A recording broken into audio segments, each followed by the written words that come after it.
Algunas cosas ya se revisaron en relación al manejo médico de la hemorragia. Quiero entonces puntualizar y qué es el mensaje que debemos tener cuando nosotros tenemos un paciente con sospecha de una hemorragia de origen varicial. Esta se define como la pérdida sanguínea proximal a la ámpula de Vater y que es obviamente secundaria a una hipertensión portal en el paciente cirrótico o en pacientes obviamente pueden ser no cirróticos, pero principalmente una hipertensión portal. Es importante que estas varices se pueden desarrollar en cualquier parte del trayecto.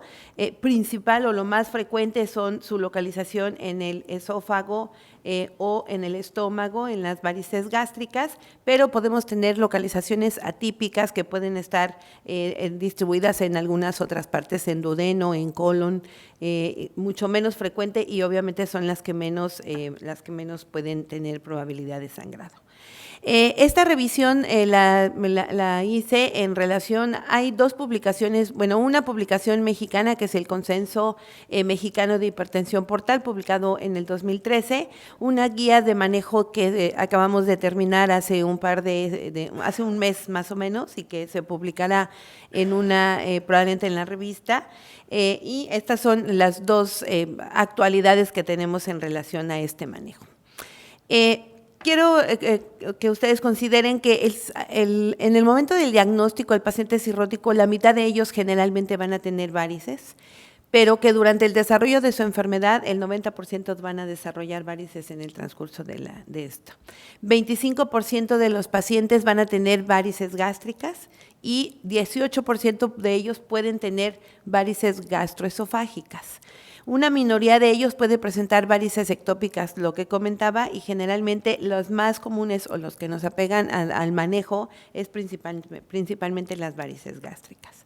La mortalidad de estos pacientes oscila entre el 7 y el 20% y obviamente la incidencia de la sobrevida a un evento tiene un riesgo mayor cuando tiene una recurrencia y con una alta probabilidad de mortalidad. Cuando existen varices gástricas, generalmente es entre el 10 y el 30% que presentan hemorragia y obviamente esto aumenta la mortalidad en forma importante hasta el 80% en el primer evento cuando no hay algún tratamiento oportuno y adecuado de estos pacientes.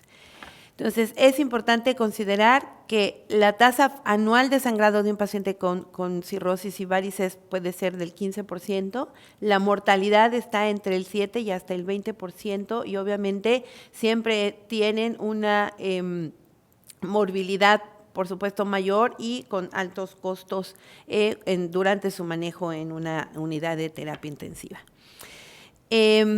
40 a 50% de los pacientes se detienen espontáneamente, sin embargo, esto no debemos considerarlo como una, podemos decir, bueno, a lo mejor la mitad de ellos van a suspender. Estos pacientes deben ser abordados de manera de urgencia, porque la mortalidad de ellos obviamente puede ser muy alta si no tenemos un control adecuado de la hemorragia. El objetivo del tratamiento pues es controlar la hemorragia, reducir el riesgo de recurrencia temprana, prevenir las complicaciones que están relacionadas propiamente con un paciente cirrótico que ha sangrado, como la infección, encefalopatía, citis. Generalmente estos pacientes pueden descompensar y desarrollar esto y obviamente prevenir la mortalidad, que a 6 semanas es cuando la medimos. Es muy importante considerar cuáles son los factores de riesgo que un paciente puede tener de morbilidad mayor o de mortalidad, y esto están relacionados en 4 puntos. Gravedad de la enfermedad está definida en los 4 estadios, pero el estadio 3 y 4 es el que tiene mayor riesgo, es un paciente que tiene una enfermedad más avanzada y va a tener un mayor aumento de mortalidad, y el estadio 4, que es un paciente que ha tenido hemorragia, es donde tiene una enfermedad mayor con encefalopatía o con ascitis, y probablemente vean hasta el 57% tiene riesgos de mortalidad. Otro de los factores de riesgo relacionados es la etiología activa, si es un paciente por alcohol o por hepatitis, o por estatosis, si esta enfermedad está activa tiene mayores riesgos. El tamaño de las varices obviamente está demostrado que tiene mayor riesgo, entre Baveno 6 clasifica en varices pequeñas y grandes, el que tenga varices grandes tiene mayor riesgo, y si además tiene cambios o presencia de puntos rojos, pues va a tener mayor riesgo de que estos pacientes tengan hemorragia que aquellos que tienen varices pequeñas y que no tienen estos manchas o cambios de mal pronóstico sobre las varices. Un factor muy importante y que no se mide es el gradiente de presión. Un gradiente de presión mayor de 20 milímetros es un predictor de mal pronóstico. Lamentablemente no hay manera de medirlo porque en la actualidad Baveno 6, que al final les comentaré, recomienda que si el paciente de primera intención llega y puede hacerse esta medición, el paciente debe ser valorado o manejado de manera agresiva e incluso proponer la aplicación de tips tempranos dentro de las primeras 24 horas. Pero se ha relacionado que estos pacientes que tienen este gradiente mayor, pues van a tener mayor requerimiento de transfusión, una supervivencia menor y se asocia mayor a una estancia prolongada en las unidades de cuidados intensivos. El manejo inicial, como comentaba, es una emergencia médica, requiere un manejo multidisciplinario, no es solo el manejo del endoscopista, generalmente al primero que le hablan es al endoscopista antes de ponerle un catéter al paciente. Lo que se requiere es hacer, como lo comentaba el doctor López Colombo, hacer el ABC del paciente gravemente enfermo en ese momento. Hay que hacer una reanimación hemodinámica, garantizar una vía aérea protegida. Si el paciente está vomitando, tiene riesgo de broncoaspiración, entonces hay que intubarlo antes de entrar a hacer cualquier otro procedimiento. Hay que estimar la pérdida sanguínea y la estabilización hemodinámica es lo más importante en estos pacientes, la primera intención. ¿Cómo vamos a hacer la resucitación? Es muy importante hacer el uso de cristaloides principalmente y no el uso de soluciones. Generalmente llega a urgencias, pónganle una salina y ahorita vemos. Entonces, lo que ha demostrado, y este estudio lo demuestra, es que los cristaloides son mejores, por supuesto, que la observación, y que la recomendación es mejor utilizar Ringer, que no lo tenemos no es disponible en México, pero que el Harman puede ayudar un poco y que esto mejora los resultados en estos pacientes. Y que incluso el hacer una recuperación o una estabilización hemodinámica pronta va a disminuir la estancia en la unidad de cuidados intensivos, el infarto, las necesidades de una intervención quirúrgica, incluso impacta en la mortalidad. Los cristaloides es la recomendación, como les comentaba, lo ideal es el lactato, sin embargo no lo tenemos en México, pero solución Harman es una buena solución y bueno, aquí se ha demostrado que bueno, la restitución inicial se asocia levemente con el Harman, mejora todos estos parámetros y que si utilizamos soluciones salinas se han demostrado que se asocia más con incremento de mortalidad de estos pacientes. Ya lo comentó el doctor López Colombo, esto es algo que se ha estudiado, se ha demostrado y que se ha aceptado en las diferentes guías internacionales, la hemotransfusión restrictiva. No es necesario estar pasando paquetes globulares y plasma que frecuentemente se hace, entonces es importante que podamos hacer una hemotransfusión restrictiva, debe ser cautelosa y conservadora. La meta de la hemoglobina debe estar a 7, 8, no queremos llevar al paciente a 15 en una hemorragia importante. Ya comentó este metaanálisis, este estudio el doctor López Colombo. Es muy importante para subgrupos aplicar esto en pacientes cirróticos, en subgrupos A y B de Child, que puedan manejarse esto, y en los grupos más graves, el grupo C, pudiera considerarse, si es un paciente que está con hemorragia activa, descompensado, probablemente pueda manejarse un poco liberal esta hemotransfusión, pero en general los resultados de ese trabajo recomiendan hacer una hemotransfusión restrictiva. Y aquí, bueno, la misma gráfica que ya no voy a comentar más, ha demostrado que mejora la sobrevida en estos pacientes haciendo o llevando una hemotransfusión restrictiva. Es muy importante que en el cuarto de urgencias etiquetemos o tratemos de identificar si es un paciente cirrótico. Ya algunos datos los comentó el doctor López Colombo, porque aquí el manejo importante de los fármacos vasoactivos o vasopresores es trascendental para estos pacientes. Nos permite tener un acceso más cauteloso endoscópicamente y mejora la sobrevida de estos pacientes. Entonces, ¿qué es con lo que contamos? Somatostatina, terlipresina, creo que en la mayoría de los servicios, o Trótida tenemos en la mayoría de los servicios de urgencia. Son fármacos que se usan para detener la hemorragia, para disminuir la presión y el flujo sanguíneo dentro de las varices, y que es el fármaco de primera intención que debemos manejar después de las primeras dos actividades o acciones que debemos tomar en estos pacientes. Estos fármacos, lo que se ha demostrado, bueno, la vasopresina, los estudios que se han hecho entre terlipresina y somatostatina o sus análogos, son similares los resultados. La vasopresina ya está en desuso, tiene mayores riesgos de isquemia intestinal o de infarto, entonces no debe usarse. La terlipresina es un análogo muy bueno de la vasopresina y tiene mejores resultados y menos efectos colaterales, por supuesto, que la vasopresina. Los resultados, ¿cómo deben aplicarse estos? Cualquiera con los que contamos. Bueno, el hacer este metaanálisis de 30 ensayos clínicos demostró que la Actrótide y la somatostatina son igualmente eficaces en el control de las varices, reduce y la recurrencia es temprana, es igual semejante a la terlipresina.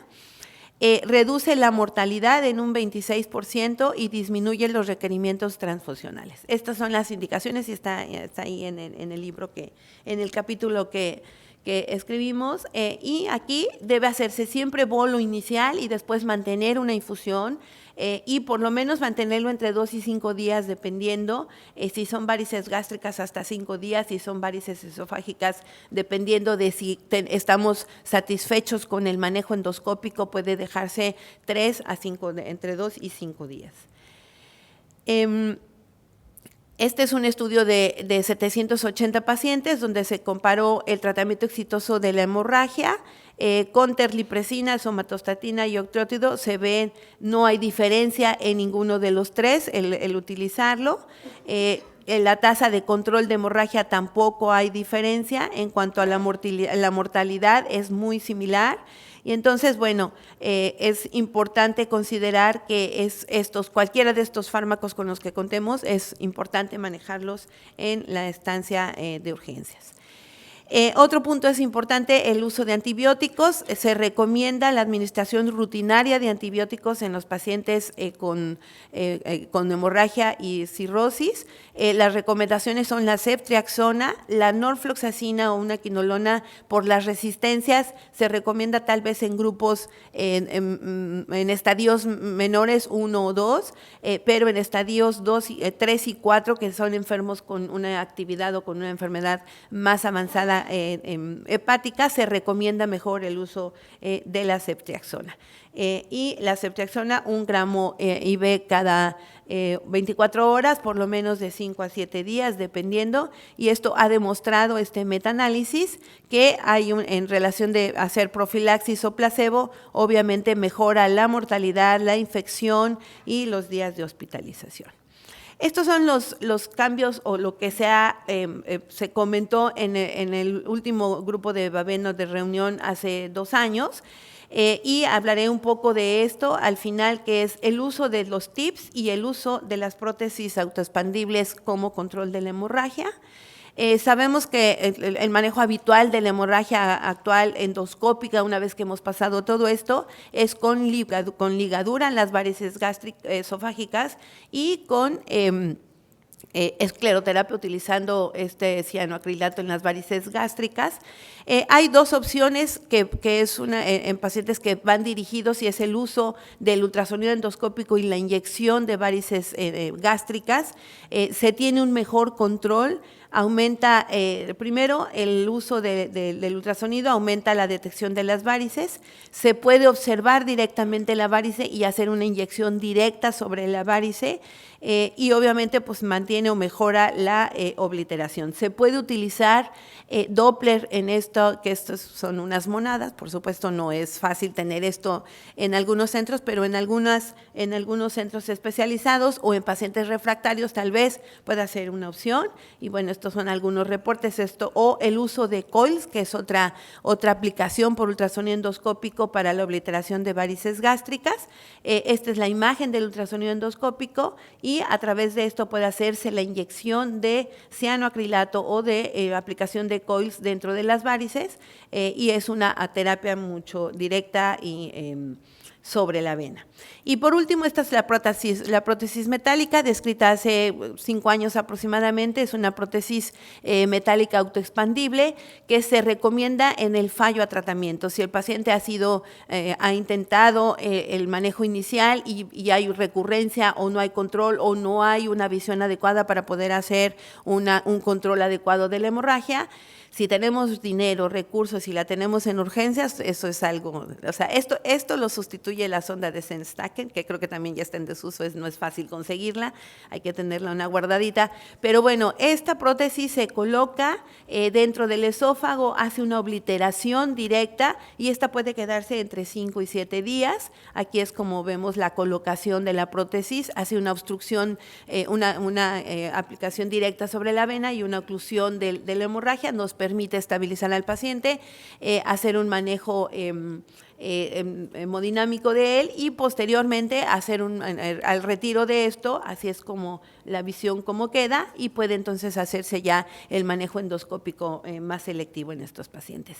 Los resultados son pocos los que se hacen, no hay ensayos clínicos que comparen una cosa con la otra, y lo que se describe solamente como un método de rescate en pacientes que tienen falla tratamiento. Esta es la propuesta de las guías de la Asociación Mexicana de Endoscopía, el abordaje de la hemorragia. Es importante, o la recomendación, que la endoscopía debe hacerse dentro de las primeras 24 horas, ideal dentro de las 12 horas después del ingreso, antes de las 12 horas del ingreso del paciente.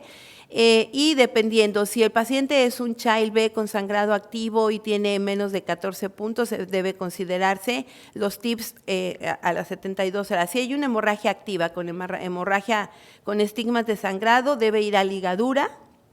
Si hay un control, el paciente, va a profilaxis ya secundaria. Si no hay un control, es una hemorragia refractaria, el paciente debe ir a una terapia hemostática transitoria, que puede ser con prótesis o con balón. Y después de esto, si es candidato, si hay posibilidades de colocar un TIP, el paciente debe ir a un TIP de rescate. Si no hay posibilidades, pues entonces debe ir a un tratamiento de erradicación. Y obviamente al final, si es un paciente en condiciones, pues deberá posteriormente considerarse un trasplante hepático. Y este es semejante, este es el algoritmo que propone el Consenso Mexicano que realizó la Asociación Mexicana de Patología, que es similar. Varices gástricas deben irse con hemorragia, deben irse a tratamiento con escleroterapia, y si hay fracaso deben irse a TIPS. TIPS tempranos es la recomendación si tenemos obviamente un gradiente de presión menor de 20.